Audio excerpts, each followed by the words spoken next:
नमस्कार मंडळी, जयास किचनमध्ये तुमचे पुन्हा एकदा खूप खूप मनापासून स्वागत। आणि आज आपण पाहणार आहोत एक पावसाळी विशेष रेसिपी, कॉर्न मंचुरियन। बाहेर मस्त पावसाळी सीझन सुरू आहे आणि अशा या वातावरणात प्रत्येकालाच तळलेलं, चमचमीत आणि स्वादिष्ट असं काहीतरी खावंसं वाटतंच। आणि म्हणूनच मुद्दाम आज ही रेसिपी मी तुमच्यासोबत शेअर करत आहे। चला तर पाहूयात या रेसिपी करता आपल्याला काय साहित्य लागणार आहे ते। मी ती घेतलेली आहे 2 मके। हा आहे कांद्याच्या पातीचा पांढरा भाग जो सेपरेट चिरून घेतलेला आहे। ही आहे कांद्याची पात, ही सुद्धा आपल्याला थोडीशी लागणार आहे म्हणून बारीक चिरून घेतलेली आहे। हा आहे पातीचा कांदा, तो सुद्धा असा बारीक गोल आकारात आपण कट करून घेतलेला आहे। या आहेत 5 हिरव्या मिरच्या बारीक चिरून घेतलेल्या, थोडेसे अद्रक, 1.5 काडी कढीपत्ता, काळी मिरी पावडर, बारीक चिरलेली कोथिंबीर, पुन्हा एकदा कोथिंबीर घेतलेली आहे, शिमला मिरची चौकोनी आकारामध्ये कट करून घेतलेली आहे, टोमॅटो केचप, बारीक चिरलेले अद्रक, बारीक चिरून घेतलेला लसूण, चवीपुरते मीठ। या वाट्यांच्या साईजकडे लक्ष द्या। ही आहे सगळ्यात मोठी वाटी, यामध्ये मी घेतलेले आहे कॉर्नफ्लोअर। यानंतर 2 नंबरची वाटी दिसत आहे, यामध्ये आहे तांदळाचे पीठ, हे अर्धी वाटी घेतलेले आहे। या छोट्या वाटीत आपण 2 चमचे मैदा घेतलेला आहे। ही आहे बेकिंग पावडर, ती सुद्धा आपल्याला थोडी लागणार आहे। Red chilli sauce, soya sauce, hot and sweet tomato ketchup, vinegar. तर इतके सर्व साहित्य आपल्याला या रेसिपी करता लागणारे आहे।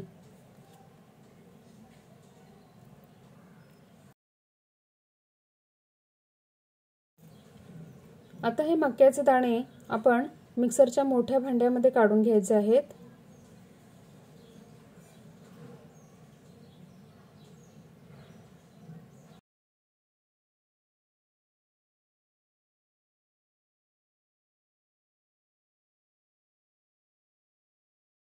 आता हा जो सेपरेट मका आहे त्याचे सुद्धा गर आपण सुरीच्या सहाय्याने असा काढून घ्यायचा आहे।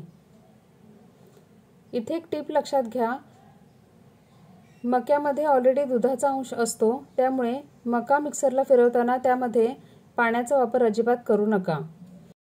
मिक्सरमधून आपल्याला हे थोडेसे क्रश करून घ्यायचे आहेत। आता मी यामध्ये ॲड करत आहे मिरची, अद्रक मी चिरून टाकत आहे,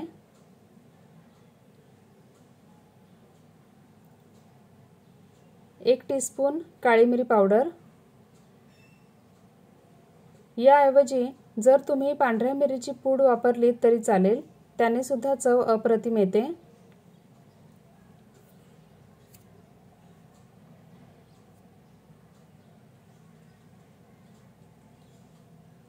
खूप सारी कोथिंबीर,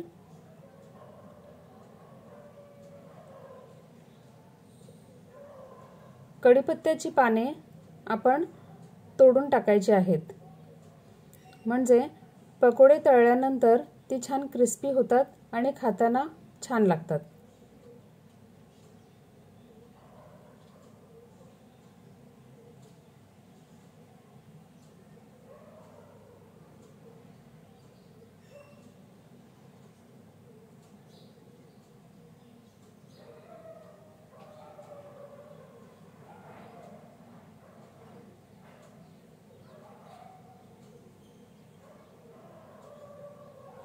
आता मी ॲड करत आहे 1 चमचा विनेगर। तुमच्याकडे जर विनेगर अवेलेबल नसेल तर त्याऐवजी तुम्ही लिंबाचा रस वापरलात तरी चालेल।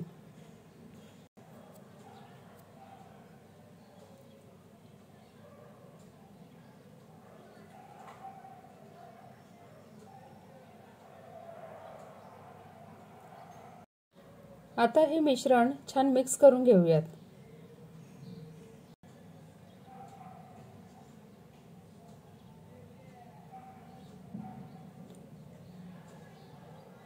आता मी ॲड करत आहे 1 चमचा बेकिंग पावडर।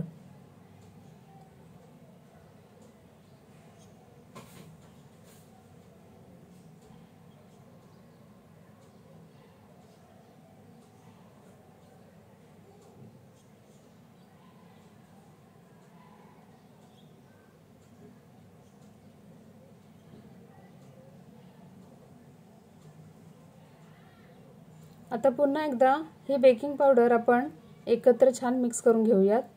आता मी इथे ॲड करत आहे कॉर्नफ्लोअर। कॉर्नफ्लोअर थोडेसे हाताशी एक्स्ट्राचे काढून ठेवा, जर कमी जास्त लागलं बाइंडिंग करताना तर आपल्याला घेता येतं। मका हा ऑलरेडी ज्युसी असतो, त्यामुळे त्याच्या अंगच्या ओलाव्यामध्येच जितकं पीठ मावेल तितकं पीठ आपल्याला बसवावं लागतं। चवीपुरते मीठ,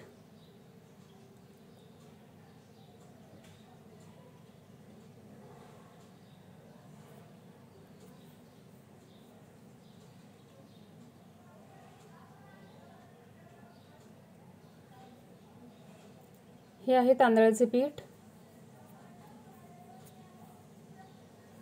पिठाचे प्रमाण तुम्ही अशा ऑर्डरमध्ये लक्षात ठेवू शकता की 1 वाटी कॉर्नफ्लोअर, अर्धी वाटी तांदळाचे पीठ आणि 2 चमचे मैदा। आता हे सर्व साहित्य पीठ एकत्र करून घेऊयात। जर हे मिक्सचर मिक्स करताना जर तुम्हाला असं वाटलं की किंचित पीठ अजून हवं आहे, तर त्यावेळेस तुम्ही कॉर्नफ्लोअरचा वापर करा, कारण आपल्याला हे मंचुरियन क्रिस्पी हवे आहेत। मला इथे थोडीशी कॉर्नफ्लोअरची गरज वाटत आहे, म्हणून मी इथे थोडासा वापरलेला आहे। आता पुन्हा एकदा हे मिश्रण आपण छान मिक्स करून घेतोय आणि भजी करताना आपल्याला जी कन्सिस्टन्सी हवी आहे तीच कन्सिस्टन्सी आपण इथे मेंटेन करणार आहोत।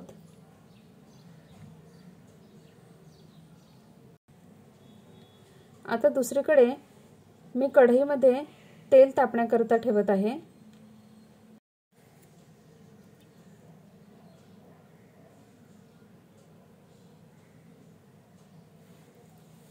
आता भज्याच्या आकाराचे मंचुरियन आपल्याला इथे फ्राय करून घ्यायचे आहेत।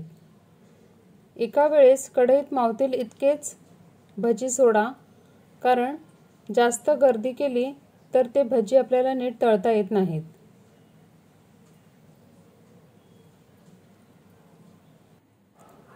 एक टिप इथे लक्षात घ्या, तेलाचे टेम्परेचर हे आपल्याला मीडियम टू हाय फ्लेमवरच पाहिजे आहे, नाहीतर तुमचे भजी तेलकट होऊ शकतात।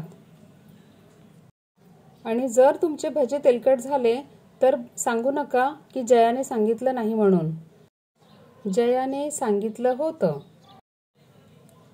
आता अशाच प्रकारे उलटपलट करून आपल्याला हे भजी छान तळून काढायचे आहेत।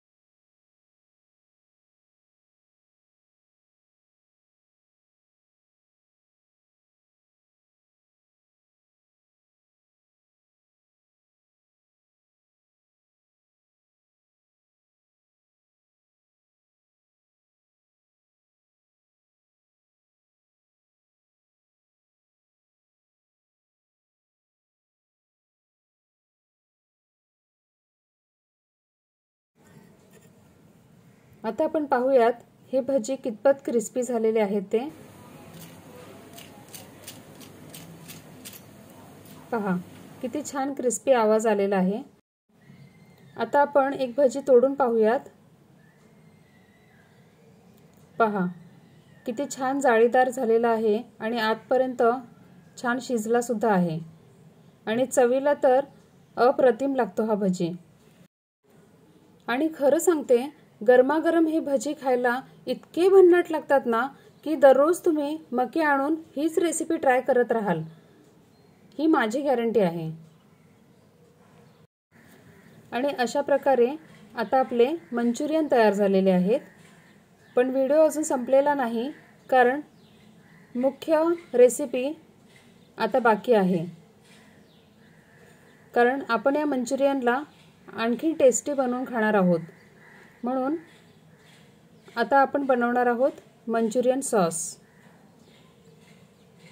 याकरता मी इथे घेतलेले आहे थोडेसे तेल। पॅन छान तापलेले आहे आणि आता मी इथे ॲड करत आहे पातीचा कांदा। गॅसची फ्लेम ही आपल्याला मीडियमवर ठेवायची आहे, कारण भाज्या आपल्याला रोजच्या जेवणाप्रमाणे मऊ शिजवून घ्यायच्या नाहीत, तर फक्त त्यांचा कच्चेपणा घालवेपर्यंतच आपल्याला परतवायच्या आहेत।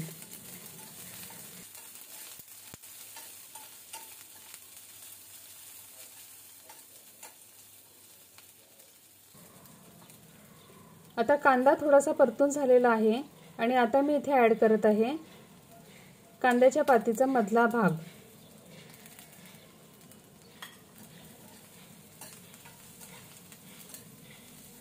हा सुद्धा आपल्याला मीडियम फ्लेमवर थोडासा परतवून घ्यायचा आहे।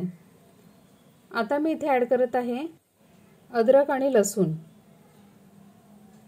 लक्षात ठेवा, कांदा परतल्यानंतरच आपण अद्रक आणि लसूण ॲड करणार आहोत, कारण ते जर अगोदर ॲड केले तर ते जास्त प्रमाणात शिजून जातात आणि चायनीजमध्ये आपल्याला जी टेस्ट अपेक्षित असते ती टेस्ट निघून जाते।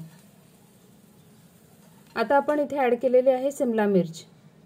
आता या भाज्यांना चव येईल इतपतच आपण मीठ या भाज्यांपुरतं इथे वापरलेलं आहे। आता मी ॲड करत आहे थोडीशी कांद्याची पात। थोडी पात आपण डेकोरेशनसाठी ठेवलेली आहे आणि त्यातली थोडीच आता इथे वापरलेली आहे। कोथिंबीर आपण देठांसकट बारीक चिरून घेतलेली आहे, कारण मंचुरियनमध्ये कोथिंबीरीच्या देठांचं खूप महत्त्व आहे। कोणतीही मंचुरियनची गोष्ट बनवताना अद्रक, लसूण, कांदा आणि कोथिंबीरीची देठं यांना खूप महत्त्व आहे। आता मी ॲड करत आहे hot and sweet tomato ketchup.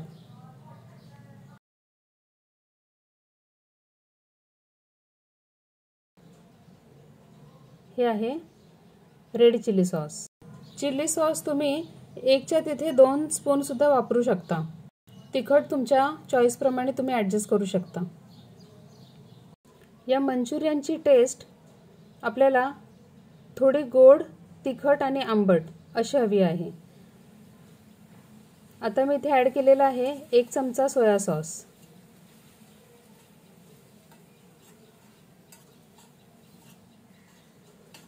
या तिन्ही सॉसेसचं जे प्रमाण आहे ते जर परफेक्ट पडलं तरच या मंचुरियनची टेस्ट उभरून येते। आता मी ॲड केलेला आहे टोमॅटो केचप।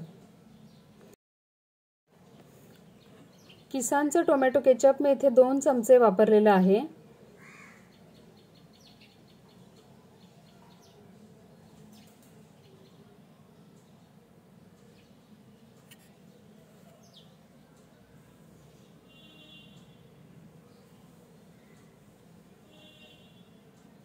आता हे सॉसेस ॲड केल्यानंतर हे छान मिक्स करून घ्यायचे आहेत आणि आता आपण इथे ॲड करणार आहोत कॉर्न फ्लोअरची पेस्ट। ती आपल्याला 1 टेबलस्पून इतकी लागणार आहे आणि ती थोड्याशा पाण्यामध्ये मिक्स करून मग आपण ती यामध्ये घालायची आहे। ही पेस्ट घातल्यामुळे आपल्या सॉसला एक प्रकारचा थिकनेस मिळतो।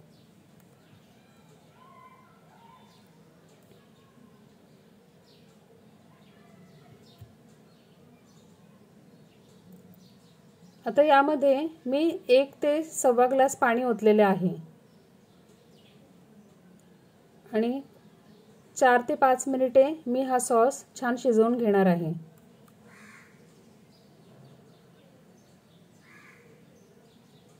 तुम्ही पाहू शकता आपल्याला या सॉसची कन्सिस्टन्सी इतपतच हवी आहे। जास्त पातळ सुद्धा नको आणि जास्त घट्ट सुद्धा नको। आता हा सॉस रेडी झालेला आहे। गॅसची फ्लेम मी इथे ऑफ केलेली आहे। आता तुम्ही यामध्ये मंचुरियन टाकून टॉस करून सुद्धा ही डिश सर्व करू शकता किंवा जर कोणाला तसं आवडत नसेल तर सेपरेट डिप करून सॉसमध्ये सुद्धा असे हे मंचुरियन तुम्ही खाऊ शकता। आणि अशा प्रकारे ही आपली डिश रेडी झालेली आहे। तर मंडळी, जर तुम्हाला मी सांगितलेल्या सर्व टिप्स, माझा हा व्हिडिओ आणि माझी ही रेसिपी मनापासून आवडली असेल तर पटकन जयास किचन या चॅनलला लाईक, शेअर आणि सबस्क्राईब करा। तसेच हा व्हिडिओ तुमच्या मित्रपरिवारासोबत सुद्धा जरूर शेअर करा। तर मंडळी, भेटूयात लवकरच पुन्हा एकदा अशाच एका इंटरेस्टिंग आणि नवीन रेसिपीसोबत काही खास टिप्स घेऊन। तोपर्यंत खात रहा, खुश रहा, आनंदी रहा आणि जयास किचन हा चॅनल पाहत रहा। व्हिडिओ शेवटपर्यंत पाहिल्याबद्दल खूप खूप धन्यवाद।